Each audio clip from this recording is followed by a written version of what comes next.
मीरा भाईंदर हत्याकांड के सिलसिले में भाजपा की महिला नेता चित्रा वाघ आज जोन 1 के डीसीपी जयंत भजबली से मिलने उनके मीरा रोड वाले कार्यालय पहुंची।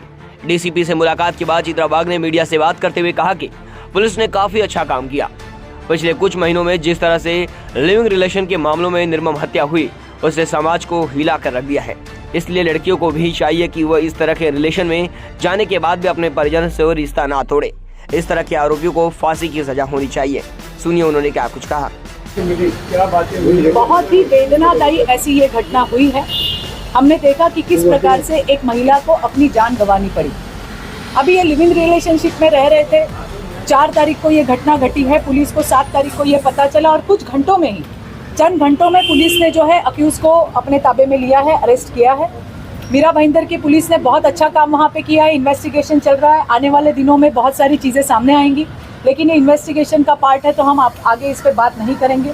इसी महाराष्ट्र में और इसी मीरा भाईंदर मतलब वसई विरार पुलिस स्टेशन के अंदर ही यहाँ पे श्रद्धा वालकर की एक केस हुई थी, जो वसई की हमारी बेटी थी, 25 साल की बेटी। और जिस प्रकार से बर्बरता पूर्वक उसका जो वहाँ पे उसे मारा गया है, बस उसी प्रकार से इस सरस्वती को भी मारा गया है। लड़की अनाथ थी और उसने भी अपने लिए कुछ सपने देखे होंगे, अच्छे हमारे जीवन के लिए सपने देखे होंगे। उसे भी बेचारी को क्या पता था कि उसके साथ क्या होने जा रहा है। पुलिस ने अपना काम किया है। मुझे आपके माध्यम से सारे बच्चियों को, उनके माता पिताओं को भी ये कहना है कि देखिए, हमारे यहाँ विवाह संस्था है। अगर वहाँ पे कुछ मसला हो भी जाता है तो बहुत सारे वहाँ पे रास्ते हैं जो सुलझा सकते हैं। इस प्रकार से माँ बाप की मर्जी के बगैर बच्चियाँ निकल के जा रही है, ये हमने देखा। श्रद्धा की केस में भी देखा और इस केस में भी हम देख रहे हैं। तो अपने माँ बाप से ज़्यादा अच्छा हमारे लिए और कोई नहीं सोच सकता। हो सकता है आपको ऐसे लगे कि मैं मोरल पोलिसिंग कर रही हूँ, लेकिन ये बात सही है। समाज में हमें भी सतर्क रहना बहुत ज़्यादा ज़रूरी है। हमारे आजू बाजू में क्या हो रहा है वो देखना ज़रूरी है। सरकार हमारे लिए है, पुलिस हमारे लिए है। कुछ घंटों में ही पुलिस ने अक्यूज़ को पकड़ के लिया है। इससे पहले भी उत्तन में इसी पुलिस स्टेशन के अंदर एक डेड बॉडी मिली थी और उसके लिए भी सुबह में डेड बॉडी मिली, शाम तक जो आरोपी थे वो पकड़े गए।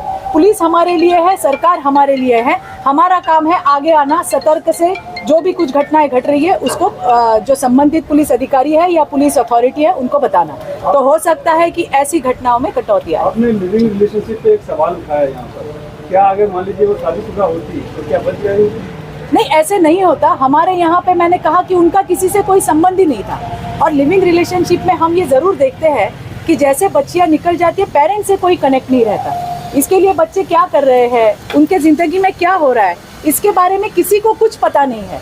और जब ऐसी घटनाएं घट जाती है तो ये सारी बातें सामने आती है।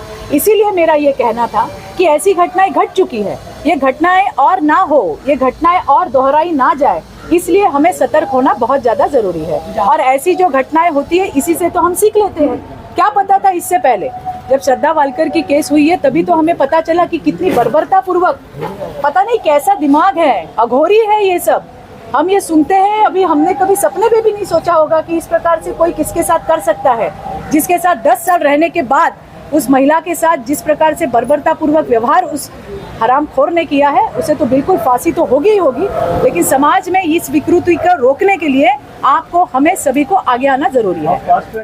मैं फिर कह रही हूँ, बार बार कहती हूँ, महाराष्ट्र में कोई फास्ट ट्रैक कोर्ट है नहीं। ये आप समझ लीजिए। जब कोई घटना हो जाती है तो बस हम बोल देते हैं भाई इसको हम फास्ट ट्रैक पे चलाएंगे। फास्ट ट्रैक कोर्ट महाराष्ट्र में है नहीं। इसे जल्द से जल्द हम जरूर चलाएंगे और जल्द से जल्द इसको फांसी भी होगी। मेट्रो सिटी समाचार पर विज्ञापन हेतु संपर्क करें 8847744777।